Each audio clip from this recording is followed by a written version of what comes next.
போகுது பாரு. வியான்னு ஒரு பையன் வந்திருக்கான்ல, அவன் வந்ததுலேருந்து உனக்கு அடிமேல அடிதான். இந்த தடவை பாரு உன்னோட ரெப்பு பதவியும் போகுது பாரு. அது போகும்போது பார்த்துக்கலாம். நீ வந்துட்டு ஓரமாக போய் உட்காரியா? கேம்ஸ் பேர்லாம் ஒன்றும் கிடையாது. போய் எல்லாரும் அந்த மரத்தடி கீழே போய் உட்காருங்க போங்க. ஏ பாக்கியா, போயிட்டு எடுத்துகிட்டு வர முடியுமா முடியாதா?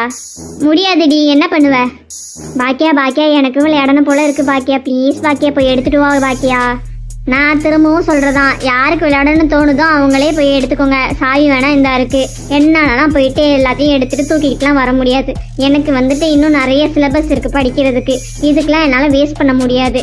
நான் வந்து கோல்டு மெடல் எடுக்கணும்னு சொல்லிட்டு நான் டார்கெட் பண்ணால் நீங்கள் அதெல்லாம் கெடுத்துருவீங்க போல. சே, ஃபஸ்ட்டு ஹச்ஓடிகிட்ட பேசி பிடி பீரியட் எடுக்கணும். எந்த காலேஜ்லையுமே பிடி பீரியட் கிடையாது. இந்த காலேஜில் மட்டும் அதிசயமாக வச்சுருக்காங்க.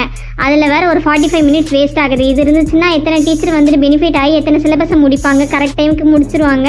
நானும் வந்துட்டு செமஸ்டருக்கு படிக்கிறதுக்கு ஈஸியாக இருக்கும். இதை பற்றி நான் பேசணும் முதல்ல அடுத்த கமிட்டி மெம்பர் மீட்டிங்கில். ஏ பாக்கி